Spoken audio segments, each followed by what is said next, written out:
welcome. We're really excited to have you here today. While we get settled in, just please pop your name in the chat. It should be open. Maybe share where you're from. We think we've got a great audience out there, so hopefully we can't see you, but you can see us. So share where you are in the world. The chat will be open for questions throughout, so please feel free to submit anything you wish to, and we'll be collating and listening along the way. Hopefully we can get to some of the questions at the end, but if we run out of time, then maybe we can have another session, or we know who they've come from. So if we've got your details, we can also contact you and continue the conversation. I'm super excited to have a really wonderful group of speakers here today. We've been working with these great minds over the course of the last couple of years in the conception and rollout of climateXchange. So I won't introduce you to each of them. They can do that job themselves because they're going to be brilliant at doing that. But just as a top line, we've got Khalil, who's the consultant and head of special projects from The Conversation. We've got Elsie, who's values in media project lead for Common Cause. We've got Rishad, co-founder of Splice, and we've got Mattia, founder of News Alchemists and an independent consultant. So they will be sharing some of their insights and great thoughts on this subject.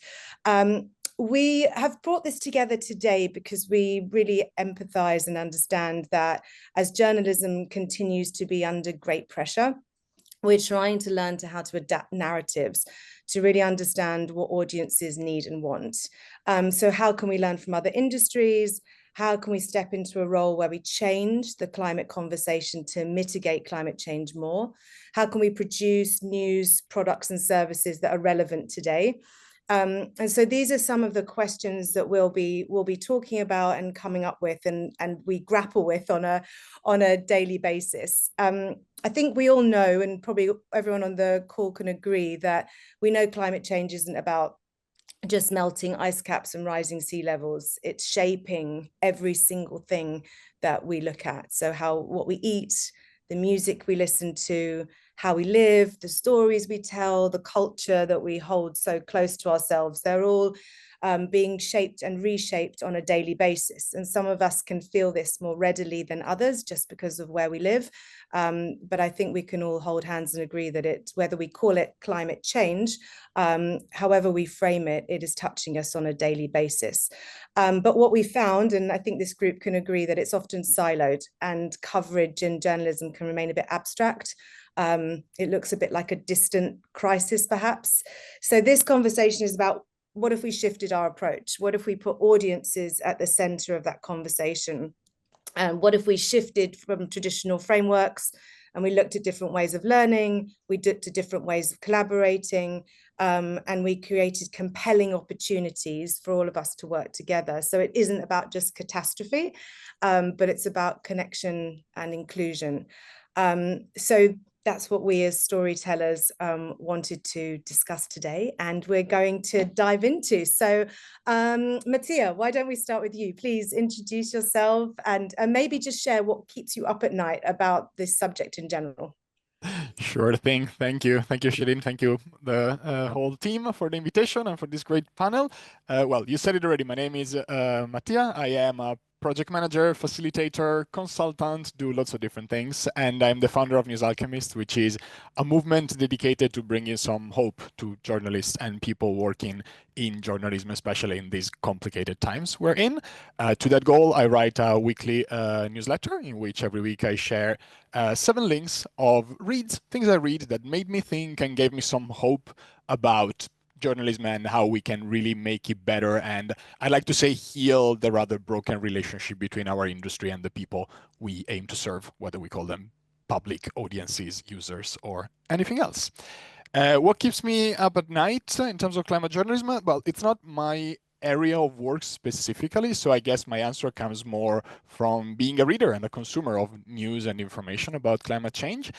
And I think what keeps me awake at night is thinking of how we can bring more hope, again, my bias to hope and optimism, with stories that show how things are already getting better, and there are many people doing incredible work in trying to fix these unfixable issues we have without pretending that it's all fine, because it's not, and we know that well.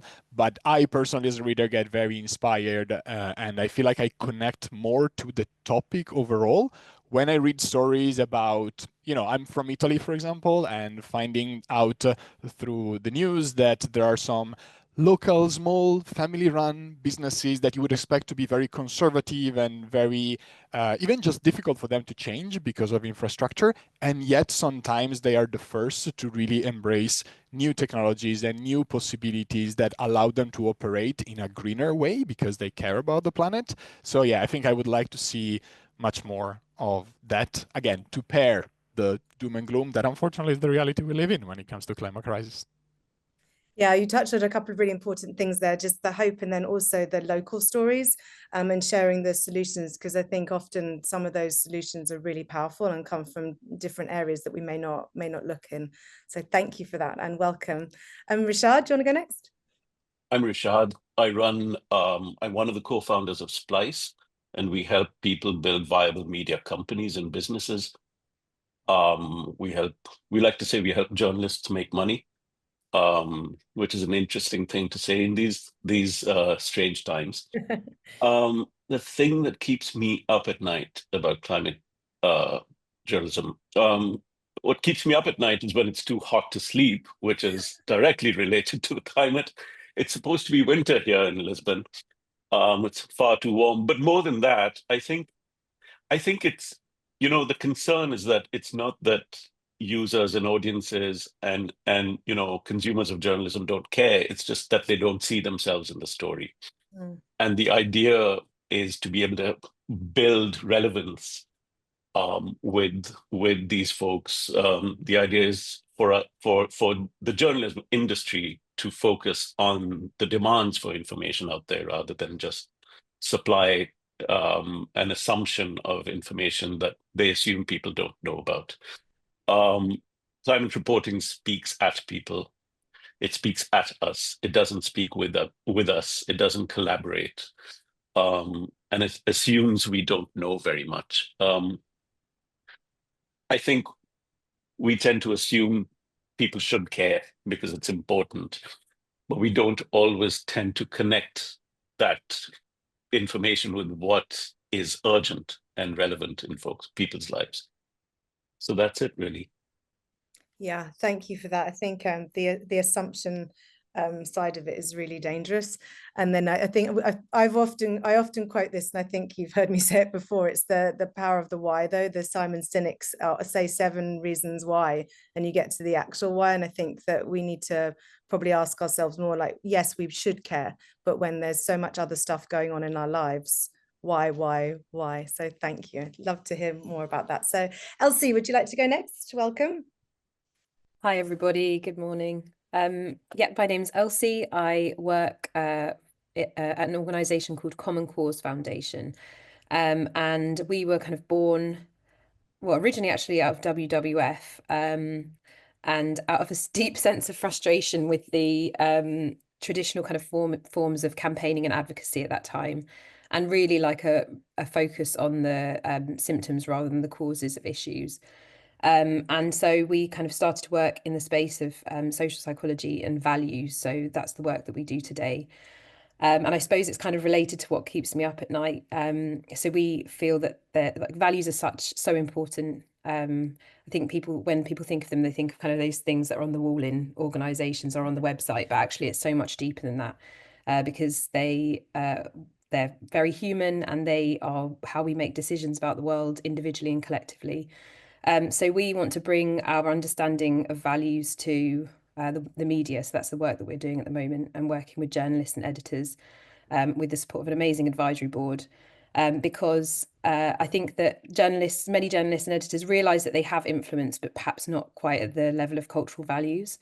And everything we say and do, every decision we make in the editorial room has such a huge impact on individual and collective values and how we what we think and do about things like climate change. And I think that a misunderstanding of how they work often means that kind of even, it happens to all of us, even people who have the best will in the world and see their work as really progressive, are kind of missing a trick, and can sometimes undermine what they're trying to achieve by not understanding how they work. So that's the work we're doing today. It's lovely to meet you all. Thank you so much. I was actually with a group of journalists the other day, and they were talking about ethics in society and how there's a sort of an ethical corruption that's happened generally because of how people act and are perceived to act. So I think that falls into some of the sort of the role that we play in that as journalists and what we're reporting and what we're highlighting as important. So yeah, thank you. Khalil, please. Hi everyone. Hi. Thanks for bringing me in. I'm Khalil. I am a consultant. I provide expertise, perspectives, and different tools to help news organizations and purpose-driven organizations to shape better societies. My focus is on bringing organizations and newsrooms closer to audiences, because I think that's something that has been sorely lacking over the past few years, or even more, the past decades. But good things are happening on that front.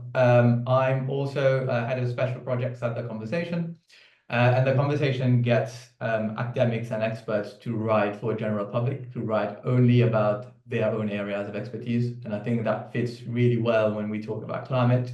Loads of stuff happening on climate, but there are scientists, there are researchers who spend their entire lives researching, going really deep into specific things. So the more we can get those that expertise to more people, I think that's great. So what keeps me up at night when I think about climate journalism, I think there's a bit of a disconnect between the urgency of the crisis and the ability of journalism to address it. So I tend to look at the world more from systems and structures. That is not to say that people don't have agency, but I also kind of try to focus a bit more on the system and structures. And I think, climate journalism has existed for, 3 or more decades now. And there still is a lack of sufficient momentum to do something about it. So I think, one of the big problems is the structure of the industry, and how maybe it's not allowing that inspiration to sort of come out and help people do something about it. Yeah, so that's, I think, a big problem, but I'm excited to kind of talk a bit more about this over the next hour. Wonderful, thank you. And I think, yeah, from an ecosystem standpoint, I think there's representatives here from the whole ecosystem to hopefully change that. So I'll move into the first question, which I think we've all touched on, which is around news avoidance and how people are disengaging from news. And I think that we know that this is a global issue. It's not just region by region. Because people are not necessarily feeling empowered, and they're not necessarily feeling that they have agency, as you mentioned, Khalil, how do we sort of transition to a sustainable future? So what do you think our role is in this as journalists, and what do you think we need to do better to encourage people to take a more active role and to hopefully disengage with sort of the lethargy that exists and actually become more active and more interested in terms of the narratives that we put out there? And I think I'm going to go to you, Rishad, first for this one, please.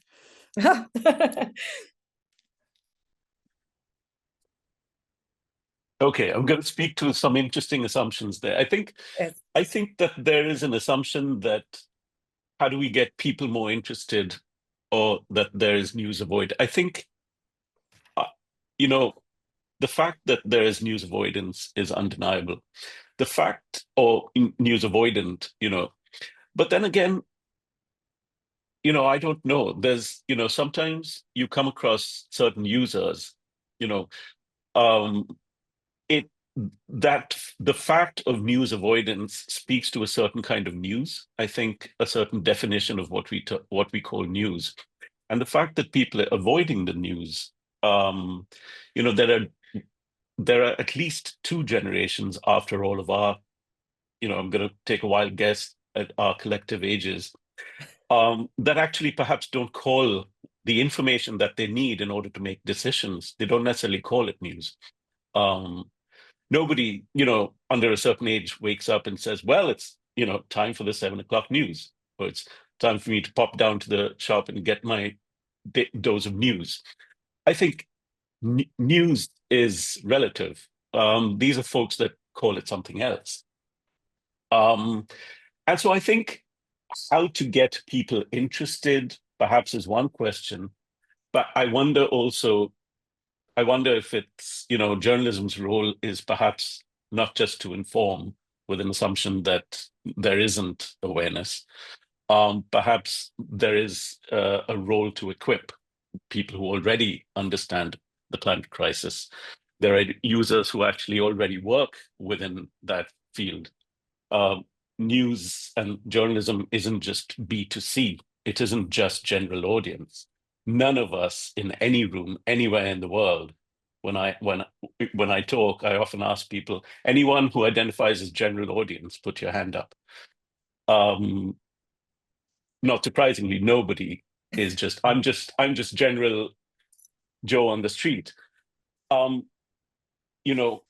think we have to start with an assumption there that that audience is only one kind of user, and that there are perhaps other audiences that aren't just B2C.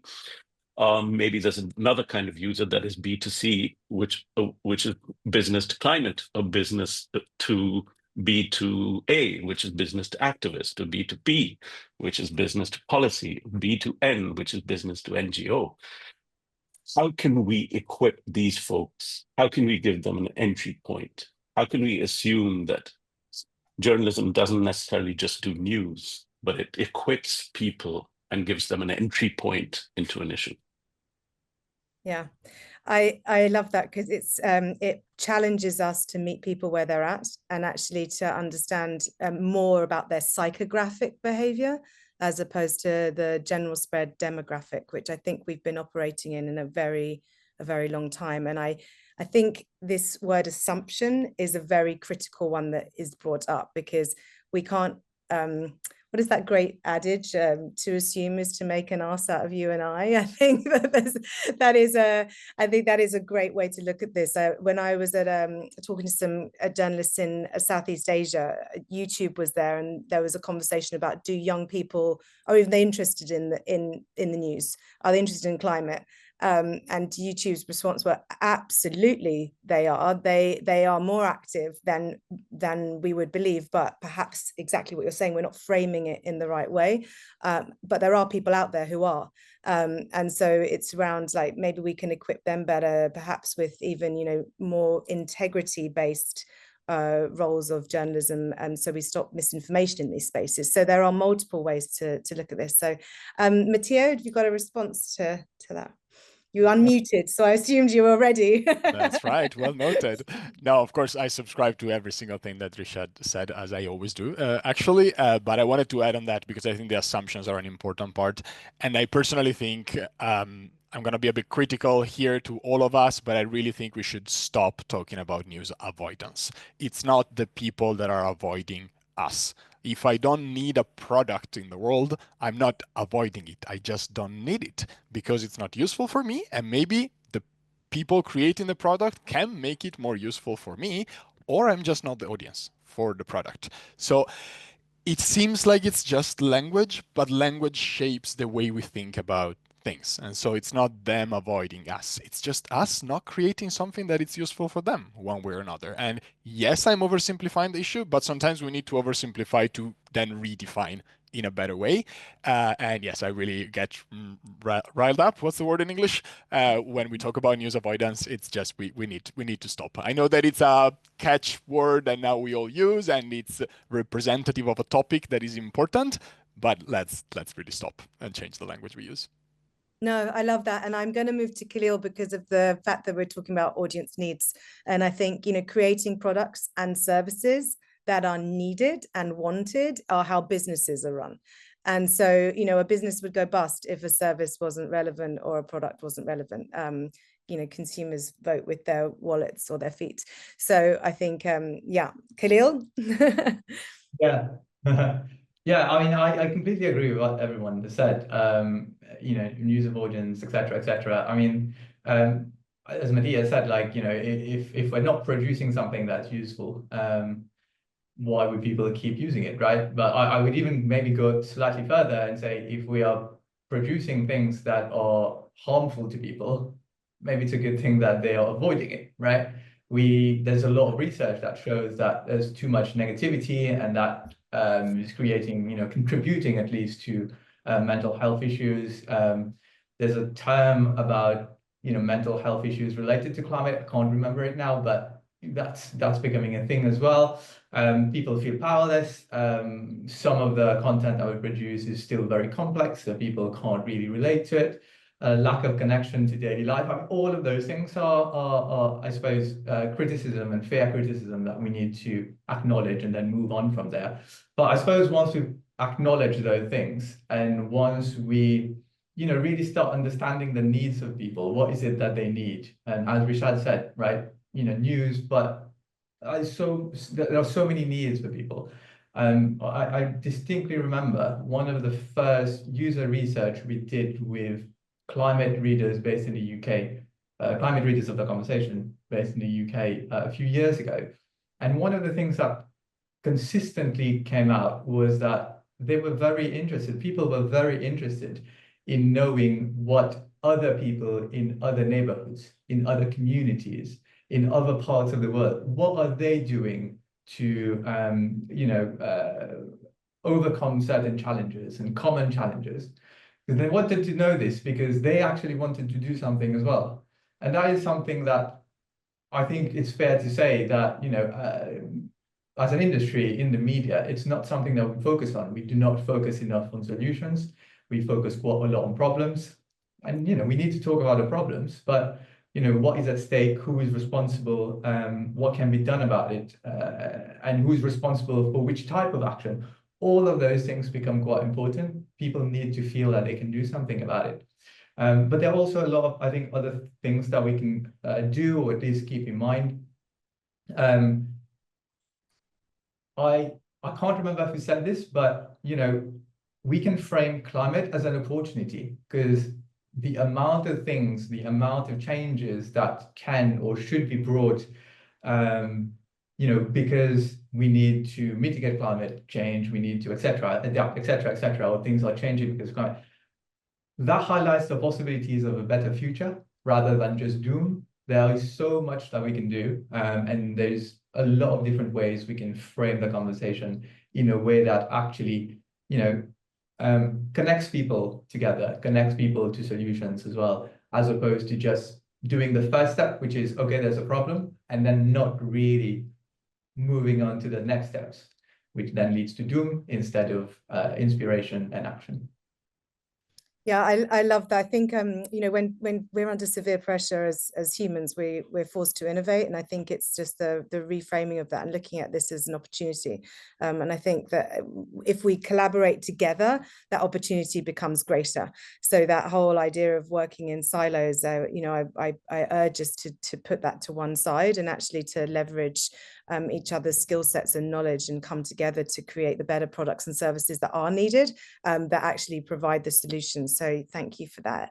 Elsie? Yeah, I mean, I know, really interesting discussion. Thank you. I think that, obviously the news media is having a reckoning kind of with itself at the moment, and trying to determine its role really. And there's so many amazing projects that are springing up all over the place, kind of looking at that. I think that from our perspective, I had a really good conversation the other day with my friend Eliza. She's an editor. She said people will always need, a way of understanding and orienting themselves in the world, but we don't necessarily know what that looks like. It may not be news as we know it. I think one of the things that we talk about is that the world, from a values perspective, is kind of out of balance. That's the argument that we make. that we do like a 5-week course on this, so I won't go into it all now. But we talk about kind of intrinsic and extrinsic values, and intrinsic values being things like, love for nature, equality, social justice, and extrinsic values being power, wealth, and social status. And we think that for a number of reasons, like intentional and unintentional, at the moment, the world is hugely out of balance in favor of extrinsic values. Those are what we see being elevated everywhere. But actually, what we also know from a lot of research is that really and truly people at the individual level and collectively really prioritize intrinsic values. Like that's what's most meaningful to most of us. In fact, we've got data on around 89 countries, and 88 out of those 89 countries, people prioritize intrinsic values over extrinsic values. But I don't think that that's reflected in the media, in the mainstream media, for a number of reasons. And I think we've got some research on something called the values perception gap, which is where quite often a vast majority of people misperceive the values of others. They tend to think that most people are more that most people are less motivated by intrinsic values than they are. And I think that journalists and editors also fall into this trap, and somehow we kind of end up in this self-perpetuating cycle of like assuming everybody else is motivated by power and wealth and social status. And we know that this also has a really knock-on effect. We know that it has a huge implications for well-being, for mental health. People who think who have this values perception gap are less likely to take action on social and environmental issues. They're less likely to kind of vote and participate civically. So kind of by reinforcing these extrinsic values and assuming that others are more motivated by this, we're kind of, we're continuing to kind of perpetuate this. And I think that that's something that I see quite a lot happening in the mainstream media. And I think that people just the audiences don't see themselves necessarily reflected in the content that they're, accessing, to our detriment, really. Like as I said, it's having knock-on effects for climate, for social issues, for mental health and well-being. Thanks. It sounds like there's a collective rallying cry for the industry to take on some responsibility and actually say, let's collectively address this in a different way, because I think that we've all agreed that when we use things like news avoidance, or we use terms like, oh, people are just not engaging with us, it's actually just putting the blame back on to them, as opposed to us saying, well, maybe we haven't changed with the way that news in its current way is needed to be engaged with, or how content is being created in the world. So I think this is has anyone got any final thoughts or comments on this section before we move on? No? Okay, well then I'll throw it out to the audience. We've got a little poll for you that's being served up. So please just vote. It's a yes or no. So should news organizations focus on inspiring action rather than just reporting the impacts of climate change? So as you all vote on that, we can't vote as hosts and panelists, but please all vote on that.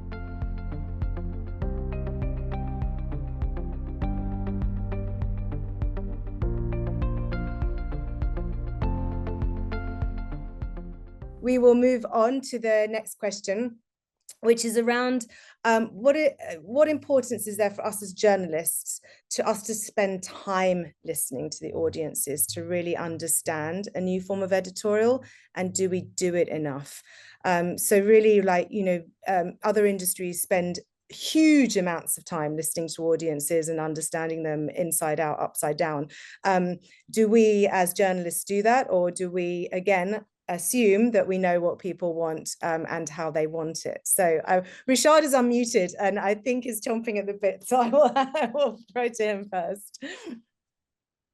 Well, one of the reasons I unmuted it is because I was really interested by what Elsie was saying there about intrinsic and extrinsic values, and this poll keeps popping up.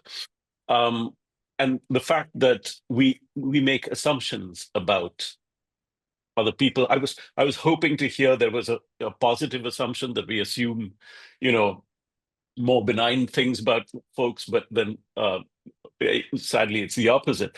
But I was curious, and if, I don't mean to be taking over your role as you know, as a very excellent moderator, Shereen, but I was, you know, at Splice we make a living out of helping, among other things, we help news organizations, information, you know, purveyors listen to their audiences.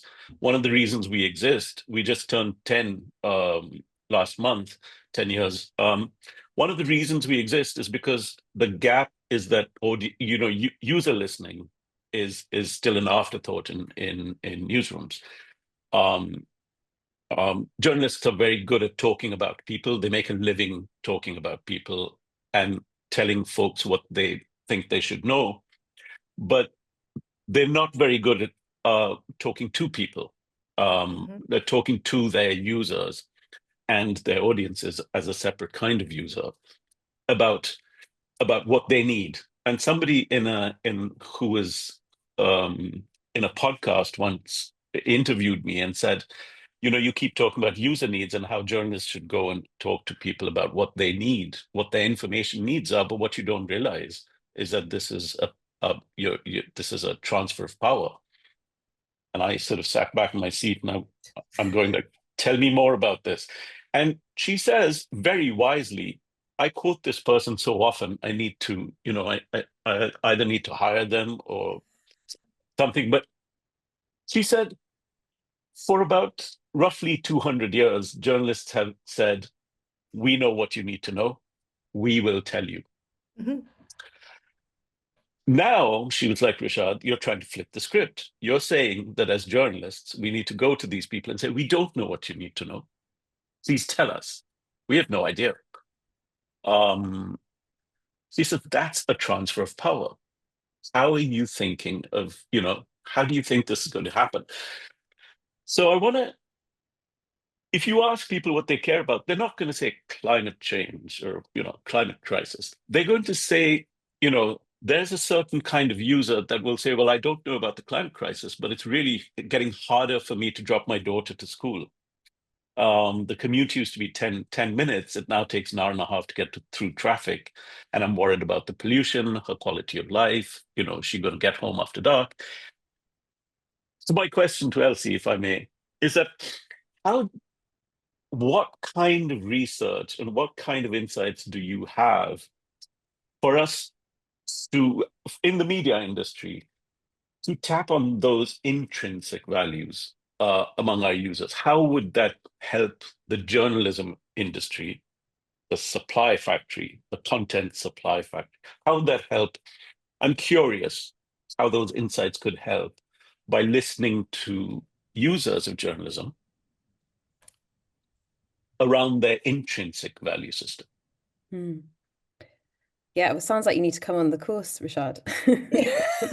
Yeah, and I was about to say, Rishad, that we've been working with Elsie on this exact thing because of the fact that we actually have done a project together where with Unbiased the News in Berlin, which actually removed journalism and removed climate from the question we asked people in the public, because we fundamentally believe that those two things skew anything, right? So there's so much polarization around the word climate and climate change, and some people don't even have a reference to it. And for journalism, there's so much mistrust, and specifically because this was in Berlin, there's a lot of mistrust, a lot of skepticism, a lot of politicization around journalism in general, and especially it was just the election obviously just happened. So we started that project, and Unbiased the News did on the interviews on the ground, which was really interesting because the results were not what we thought, but we purposely did it that way to produce a new product and a new service that has relevancy. And then Elsie and Common Cause have been working on the back end to work out what intrinsic values, based off the research that we found, can we actually leverage and harness to actually work out what messaging goes into the product. So that's what I mean by ultimate collaboration and what tools are around. So yeah, absolutely, that those two things, exactly what you said, that you can't ask an audience something they don't know, right? It's like the thing about the iPod. No one knew they wanted 10,000 songs in their pocket until they got them, and now it's not enough, right? So it's that thing. But Elsie, please carry on. I just wanted to jump in there, say there are things that we're looking at, but please. Yeah, so I think that I mean, there's definitely kind of things that we can do to kind of elevate intrinsic values in the work that we're doing. And that's like that would take me a long time to talk through all those things. But I think like fundamentally to assume, to be more transparent about the values that we're kind of elevating in the work that we're doing, and also to assume like the intrinsic values of the people we're talking to, are two really important ones. And there's lots of different ways of doing that, which we probably don't have time to go into now. But one thing that we do know, which is interesting, is just picking up on what you mentioned, Rishad, is that it would be great to have my little, I've got a map of values that we use, which we don't have today. But basically, and this map was created by an academic called Shlom Schwartz, and it's based on like thousands of pieces of data. It's not perfect. Obviously, it's like based on a lot of Western academia, but there's a lot known about it, and it also forms the basis of like several world value surveys across like tens of countries. That's why we find it really interesting and useful. But it's divided into different categories, and the kind of split between those things, as I said, that we use most of all is between intrinsic and extrinsic. But you can also split intrinsic values into two different categories, benevolence values, and these values are kind of what we call, which kind of tends to be care for our in-group, so our community, our loved ones, kind of those people and that are closer in proximity to us. And universalism values, and they are kind of the care for the wider world. That's where things like social justice, care for the environment fall into. And those two things are really important because we know of all of the intrinsic values that universally kind of almost the benevolence values are what people really care about. Like you said, people don't necessarily always want to talk about climate change kind of in the abstract. They're talking about kind of their local community, how it's impacted their family. So something that we see that happens quite a lot, actually, interestingly, in more kind of right-wing media and journalism is to they focus on those benevolence values, and they like pivot down. I can't talk about this without showing you the map, really. And they focus in on those values, and then they use those values to talk about things like security and power and wealth, like why we need to increase security, why we need these people in power, you know, and they kind of talk about the threat to those things. But another way of doing this, which is something that we advocate for, is actually what you can do is focus on those benevolence values, and then move the focus out into the wider world. You know, like think about the care that you have for your own community, your own family, your own the people in your in-group, and spread and like extend that to the wider world, and that really works. It's very hard to talk about this in very little time, and without this map to show you. But yeah, there's lots that we can do. I think, we advocate for kind of understanding how values work, being more transparent about them. I think traditionally journalism has kind of rejected this notion of values because it tends to see itself as kind of like a neutral arbiter of the truth, but values are inevitable and inherent in everything we do. They're unavoidable. So it's time we got comfortable with that, really, and then are more intentional about what we're doing with them. Thank you. The talk about rejection of things that the journalism community has rejected. Mattia, mission, vision, things around that the news alchemists drive forward as tools are really essential, and they link on directly from what Elsie's just said. So could you share a little bit more around that in terms of how they can optimize not only sort of the conversation of a newsroom, the focus of a newsroom, but then the stories that get then output of that? Yeah, of course. And I think I also wanted to connect that to a point, because I feel like very often we're in these conversations and I'm listening to myself, to ourselves, and like, Jesus, if I'm a journalist, and like they're telling me I'm doing everything wrong, they're telling me I need to give away power and so on. And even like we have some very interesting questions in the chat. And I think a lot of them get to the point that like journalists and people working in journalism in general, if we have to extend the definition, like it's hard work today. So I think it's important that we always like help people feel not that, oh, okay, what I'm doing is bad, everyone is criticizing me, and now I also have to give away power and change everything I do. Like trying to frame that in a more hopeful way and seeing the benefits about that too. And I think I'm connecting that to your question because I think that's central to the idea of mission as well.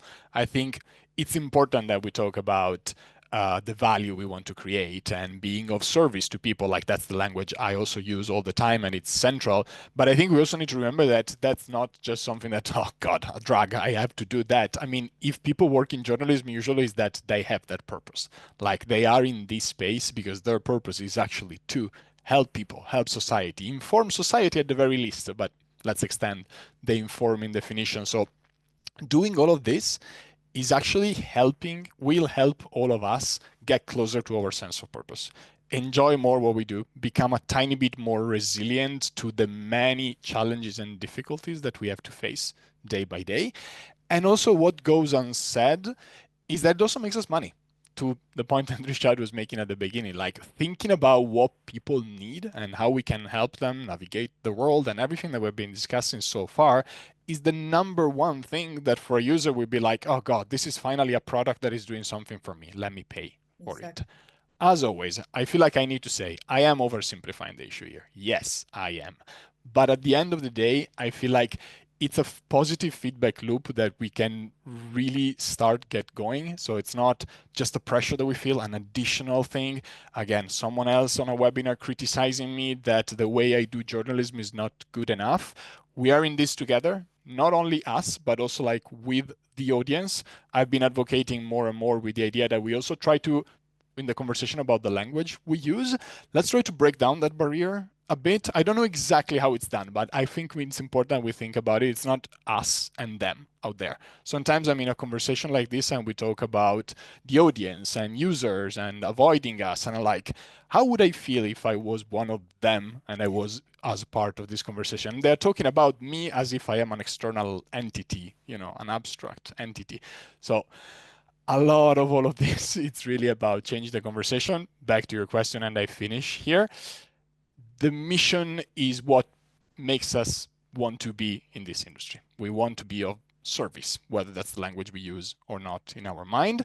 Being of service starts from talking to people, listening to them, having a conversation with them to understand how we can be of service rather than assuming that we know how to achieve that, because clearly it's not working very well.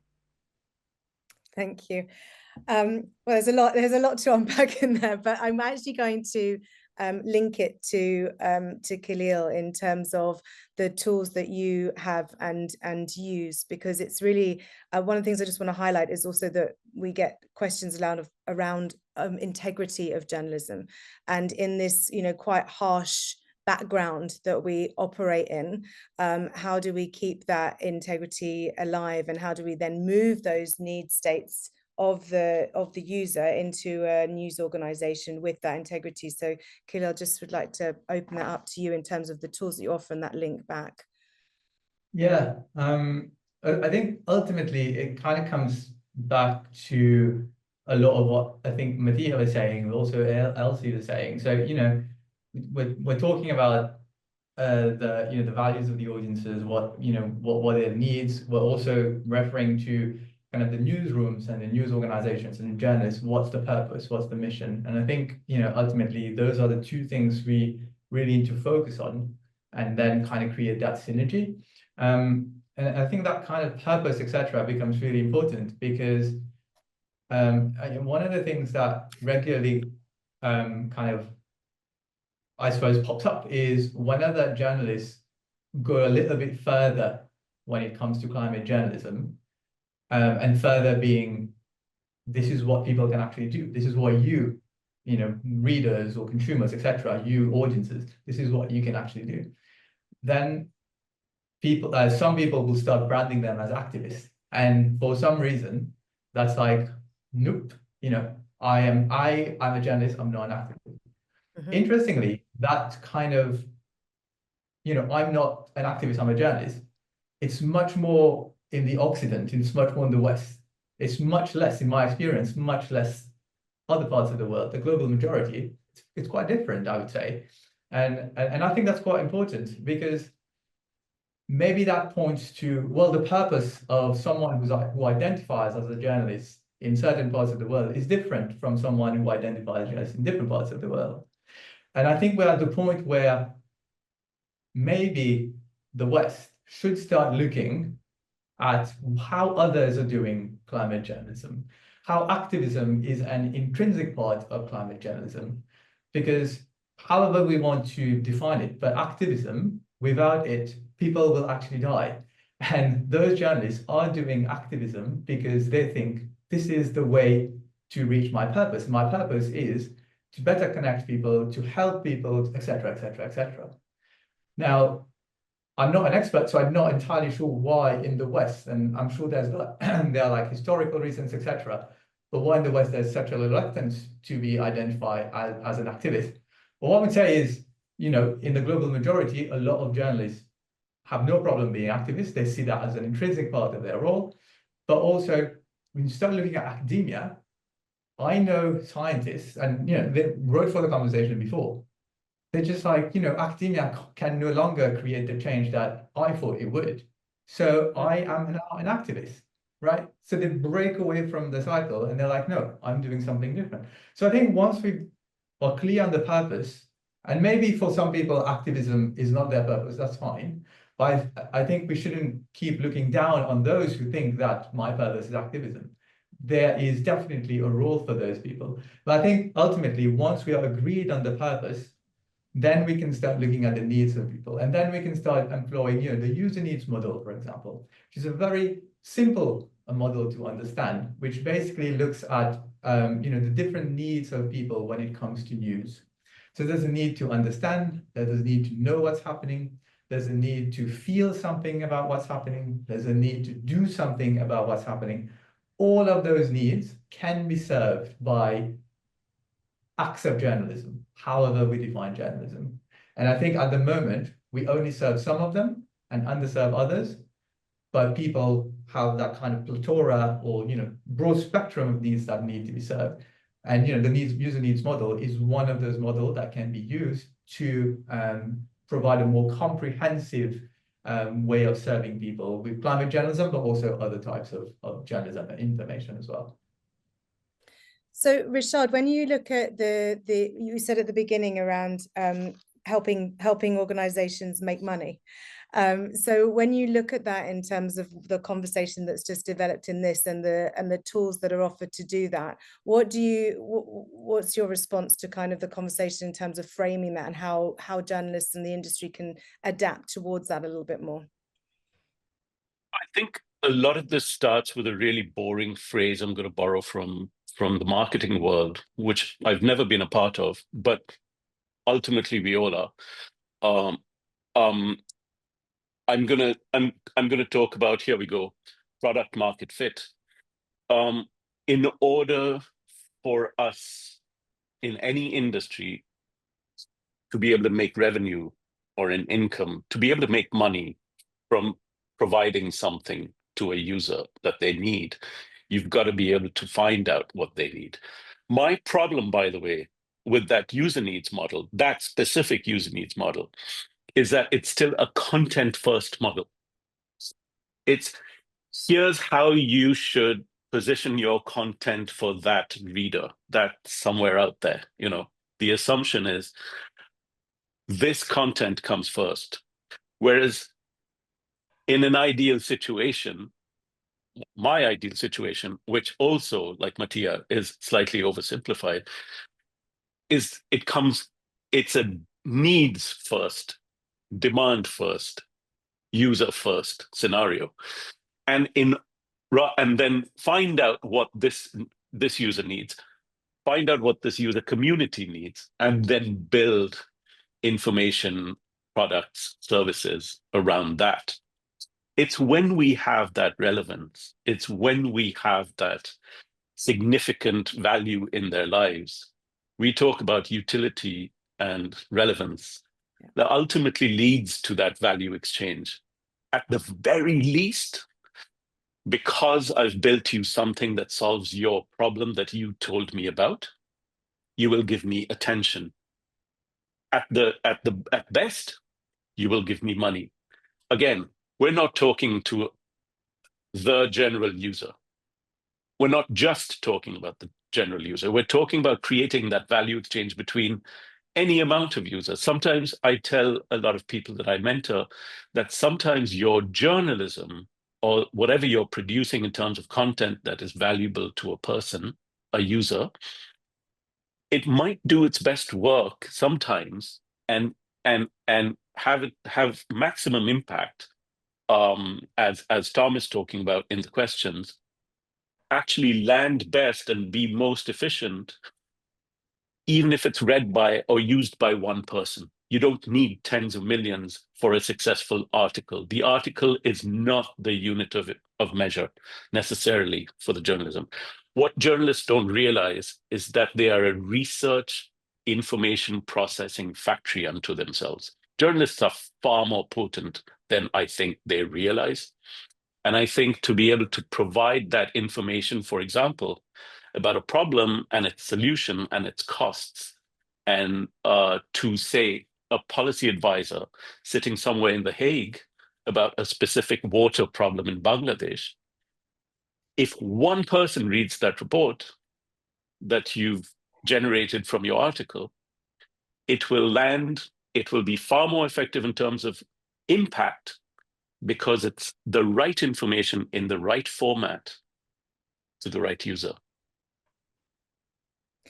Does that sort of answer product market absolutely fit? Answer the question, because Yeah, I do come from the communications advertising world, and I'm advocating for that. So when we and I know advocate is a very dangerous word in the journalism space, but I am advocating for that, because I do believe that brands over years have built huge audiences based off insights and understanding, but journalists and news, they have the bigger reach, right? We buy advertising in news organizations to get that reach. Now, obviously, Meta and those guys have shaken that up slightly, but the whole role of journalists in playing a proactive role in sort of mitigating climate change is huge, right? We can actually really proactively do that as a group if we understand the challenges and the exact audience needscapes. And so that's what I was actually going to throw that question out to the panel of, do you think we spend enough time trying to, as Rishad, those individual needs, right, to understanding those, right, as opposed to just saying this general community of people out there needs X, Y, and Z? Do you think we spend enough time going deep into those need states? And then we've got an interesting question from Rafael Banda as a guest. At what point do we get feedback from our audiences? I think that's a critical thing that I'd like to throw out there. So how do we keep this loop going? So yeah, we may have, or we may not have the information, but then when does that feedback loop? Many organizations use that feedback loop consistently in what they do. Do we as journalists do that? So Elsie, you've got your mic off. Go for it. I have. I think I want to kind of tie this back to what Khalil was saying, really, about the mission, kind of the purpose of journalism. And I think it's so interesting because I'd never thought about it before, but I think I agree kind of that maybe not kind of completely, but there's a difference between the way journalism is done here and the role that journalists see themselves in, and also kind of in the global south, etc. And I wonder if, I wonder if it's that for various reasons that journalists perhaps they see themselves as kind of citizens, and that their purpose is, and they're speaking to their fellow citizens, whereas here it's almost like we talk to kind of the people reading or accessing the content as consumers. And I think that there's, I think it's like a self-fulfilling prophecy to some extent, because when, you know, and I know that there's also lots of interesting conversations about how media is funded, but obviously when the purpose of the business ultimately is to make profit, like that comes with a certain set of kind of conditions about what you're able to do and write, and constantly kind of having to try and, like we're talking about user needs and things, like it's almost like it's become a product rather than like you're talking to people as if they're consuming a product, rather than like your duty as to report things to your fellow citizens. And I think that that's a huge, it's difficult. And we had a conference last year where we talked to journalists about kind of, we helped them to identify the values that they hold personally. And I think that a lot of journalists, particularly in the West and in the UK, are really struggling. Like, I think that they find their personal values are really not reflected in the work that they're doing often, and they do feel out of integrity. And I think that when we talk about kind of user needs, it's very much it's tied back to this question about the role of journalism and what its purpose really is. I'm not sure I've actually answered your question there, Shereen, sorry. No, and I think it's absolutely answering it, because I think it obviously all of these uncover more things that we're discussing, right? So it's like Pandora's box. But I think one of the interesting things around purpose is it has become quite a loaded word in certain industries. So it's what is your general purpose in life?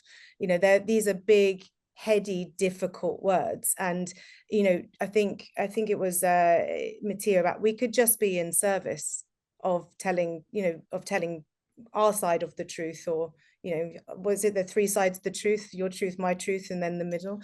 So, but it's like, at least you're coming to the work with integrity, with your understanding that your purpose is to report on something in a way that does serve a role in society. And I think that's a very worthy purpose to have. And I think it's if that's what the role of journalism is, then how can we sort of morph that into understanding how people have changed, right? So the 9-to-5 week doesn't exist in its current form because we don't work in factories anymore, and Henry Ford came up with that concept years ago.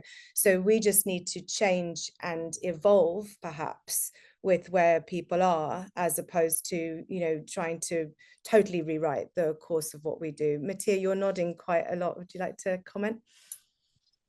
It was my nodding was mostly because also, like, what Elsie was saying was really making me think about the points around product and service. And I think maybe a word of caution for myself, mostly. I think the risk sometimes is to put them against one another, as if, if you are a product, you're building for consumers and therefore you only want to make money. If you are of service, you are pure and you just care about, and of course it's not that way. So I think it's very important we reflect on this. So Elsie, thank you for bringing it up, because I think there's nothing wrong with making money while we provide service to people and to society. I like to say obvious things, but it's not an obvious thing, though, because I think it is a very big shift that we are providing a service, right? That is it's because it's, services are typically equated to time or to experience, but you could argue that journalists are creating experiences in everything they write. The language, you mentioned it, the language, right? The narrative, how you explain something, how you bring people into stories. It becomes a service in its own right. So yeah, Khalil, would you like to add anything? Oh no, Mattia, sorry, you hadn't finished. Go on. No, sorry, just as you were speaking, like, I think what this point is also important, because then it affects how we work inside an organization. Like, we're in 2025 and still in my consulting work, like in so many organizations, I hear about this divide between the editorial and the commercial component of the newsroom, where editorial doesn't really want to work with commercial because they're just there to make money, to think about the branding and the messaging, while we're just there to report and hold power to account. That's why I think it's important that we really, really stop this divide, because it also has very concrete effects into how an organization collaborates inside, and therefore how we can support its mission. Yeah, and also building on that, was privy to a very interesting conversation or discussion between some academics and some journalists who were, one was talking about that journalists are not brands, and that and then becoming a brand is a very dangerous thing. And one of my thoughts of that is that almost everyone today is a brand, and you do often follow people's writing because you love their style of writing, or you love what they stand for, or you love what they represent, or you love their values because they're brave enough to stand up and maybe advocate for things that you believe in, but maybe you don't have the platform to do so. So I think it's another shift that perhaps we need to just consider or think about, that, you know, we do have a really big role in this, and we are creating, you know, as authors are brands, we are potentially brands too. Khalil? Yeah, I mean, I think we can, if we take a step back and then we think about where we are now, or maybe even where we were, and when I say we, I mean you know, the industry, where we were like 10 years ago.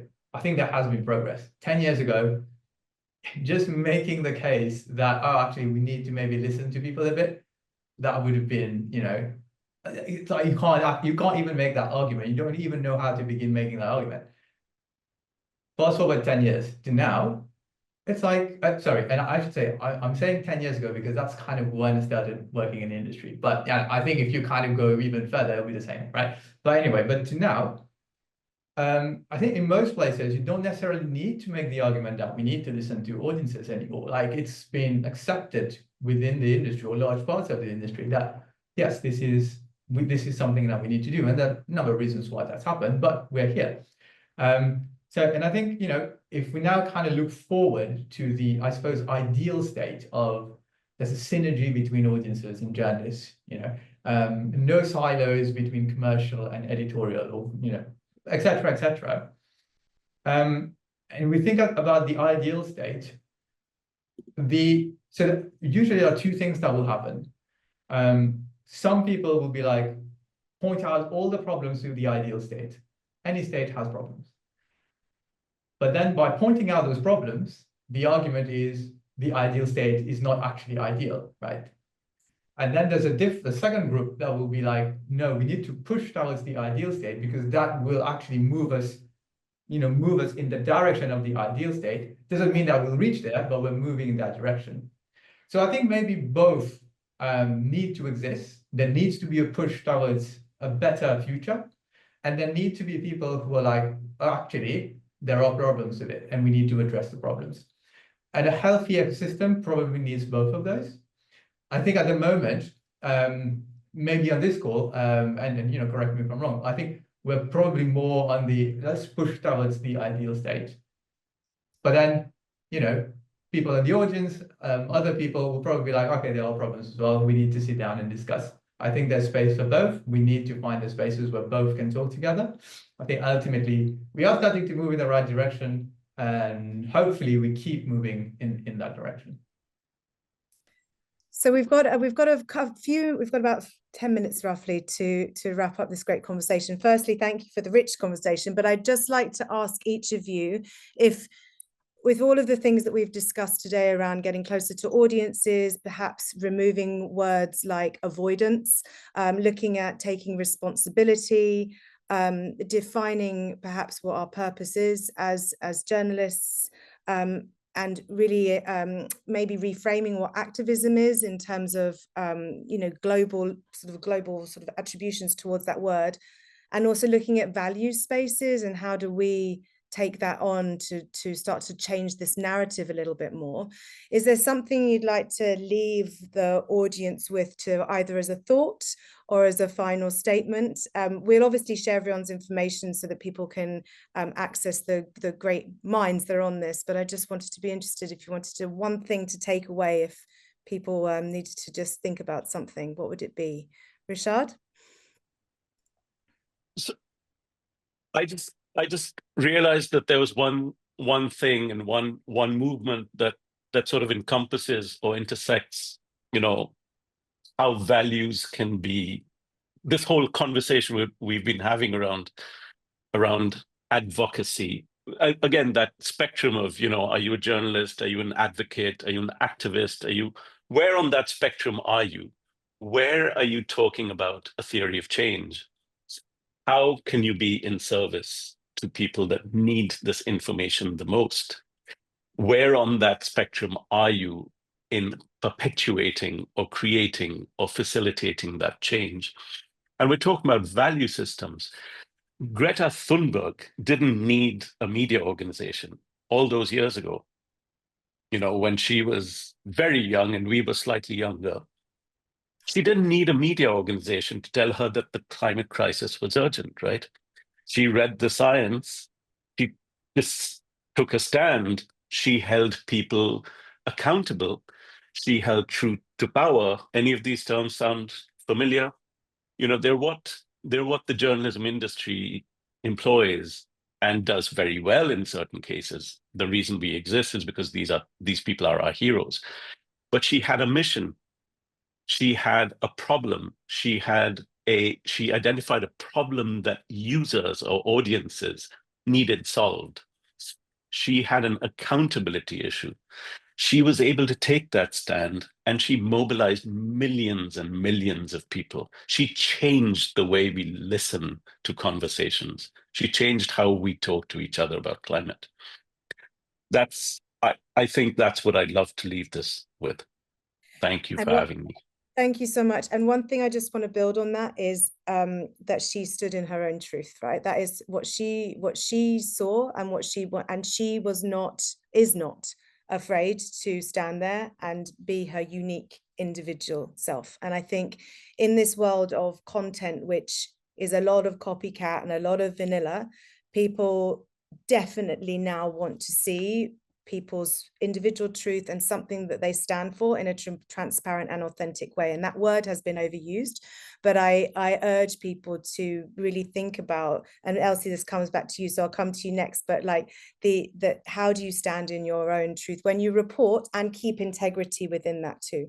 And I think that's the critical bit of, the ethics and the credibility of journalism are the things that cannot be lost, but how we go about perhaps creating those stories and narratives can be changed. Elsie, any thoughts on that?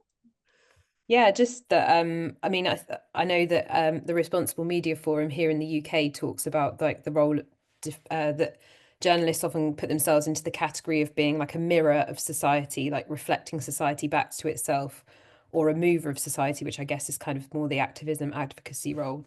And I think that like we understand from our work that regardless of kind of whatever camp you see yourself in, if it's the mirror of society reflecting back to itself, this I was talking about earlier with the perception gap shows that journalists aren't necessarily doing that if they don't understand that people are elevated, that people prioritize and care about intrinsic values. And if you see yourself as a mover of society, it's the same, that's what we know will kind of create the conditions for kind of like a deeper, long-term, more sustainable systemic change. So basically, an understanding of values and elevating intrinsic values in all the ways that we can. I know that's very intangible. So obviously I invite people to go away and do some more research or get in touch. But yeah, it's things like, I think quite often we see people who really, like I said, really care about climate change, for example, justifying things like for their economic worth. So quite often we see kind of big charities or journalists writing, trees are worth X billion pounds or dollars to the economy. And we've all done it and it makes sense. But what we know about values is that by kind of elevating that value of wealth, this is just one example, and talking about trees in that way, it really like that elevates the value of wealth in our consciousness, in our culture. And what does it do to a tree to kind of, and people, we talk about migrants are worth X to the economy, like this intangible economy. And over time, that diminishes their intrinsic worth. And by kind of, and we think that we're doing these things, it makes sense in this system to talk about things in this way. And sometimes it does motivate short-term behavior change, or it does. But we know that over time that causes more harm, really. And that's likely to create conditions where that makes it harder for real meaningful change on climate change, etc., to happen. So they're important values. Thank you so much. Yeah, exactly. Thank you. And also thank you for bringing your perspective to this conversation, because I think it's a really important angle. I think it's, as you said, it's not just values that are in an office wall. It's actually that we have, journalists have a role in terms of how we can start to shape a society that does value, well, as you said, they already value those intrinsic things, but how we actually start to talk about them and relate to them is really important. So thank you. Khalil, would you like to leave us with one thought? Sure. I think a lot of what we've talked about is comes back to that kind of reconnection. I think we need to reconnect people with people, communities with communities, the newsrooms with people as well. I think reconnection is probably like a key theme. And I would say that, there's like so many people in the world, and like people have different needs, people have different interests, people have different problems. But there are a lot of commonalities. There are more things that, kind of brings us together than I would say separates us, right? And I think, in the media, maybe and people in general, maybe one thing that we can do more is, find a niche, find the community, find our community, find our people. And maybe, one way to, one very easy way, in the sense that a lot of people subscribe to this, is religion. And that's not something that we talk about quite a lot, especially in the West. Like, we don't really talk about religion. I am currently fasting. I'm doing the Ramadan fasting. I'm culturally Muslim. It's probably one of the few kind of Islamic things that I still do, but it's one of the things that I do, right? And there are 1.9 billion Muslims in the world.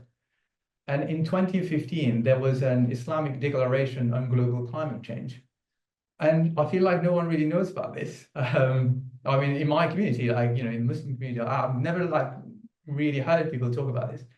But the entire thing was, there are 1.9 billion people who, there are differences, but who kind of, come around one religion, right? One value system, one way of thinking, etc., etc.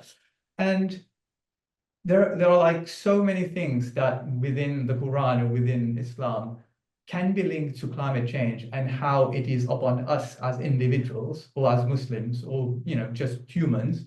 It is upon us to actually be activists and prevent what is happening to the planet, or what we are doing to the planet. It is part of, a purpose of a Muslim to actually make sure that the world that we live in, and the world that we're going to live for other people, other life forms, they need to be intact, right? We need to allow all of those ecosystems to thrive. And when we talk about jihad, unfortunately, jihad has become kind of code for, a holy war, etc. But in Islam, jihad is about the individual, and it's about, all the kind of insecurities and all the barriers that as an individual we feel that prevents us from reaching the end goal that we want to do, right? The good things that we want to do. If we see what's happening to the planet, we see what's happening to other life forms, to other people, because of climate change, then the internal jihad is finding ways to actually help people, reconnect with people. And I think, within the media, we can do this. We can help people, we can reconnect with people. Ultimately, it comes back to the purpose, but that reconnection is extremely important. And I think it's the key to any good thing that will happen going forward. I totally agree, Khalil. I think finding your tribe and reconnecting on that purpose, and I think especially in this space of climate, can be quite lonely out there. So if you have your the people that you care about and who have a similar values perspective, I think it really helps. Thank you so much. Mattia, please.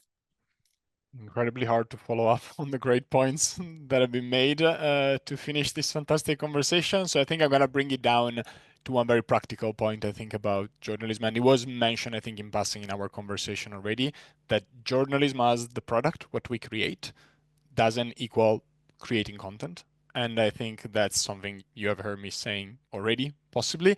And I think in terms of the climate journalism component, that's a very useful mindset that we need to start embracing. So what else can we do as acts of journalism to help people navigate the climate crisis, understand what they can do, and understand better what's going on in the world, by not creating content. So if you're an organization and let's say on every week you publish 20 articles and podcasts and videos and whatever, 20 pieces of content about climate journalism, maybe try an experiment and for a few weeks just publish only 10. And with the time and resources you get, think of what else you can do for your community to help them and gather them maybe and like listen to them and talk to them and with them about their concerns related to climate change and the climate crisis. Amazing, thank you. I want to say thank you so much, a big heartfelt thanks. One of just a concluding thought that has struck me through this whole conversation is around humanity and humanization of these subjects, so that, you know, everything that we're doing is human first, and there's human values, human beings at the end of the content we create. There's human connections and conversations. There's the need for agency, the need for understanding, the need for care and empathy, and we as journalists and as an industry have a really big role to play in that. So I thank you all for championing that, for your time today. For people in the audience and who may watch this, I know that everyone's happy for everyone to be connected, so we can send around people's contact details if they're interested. And if you want to learn more about climateXchange, please look at the website, and thank you so much, super appreciated.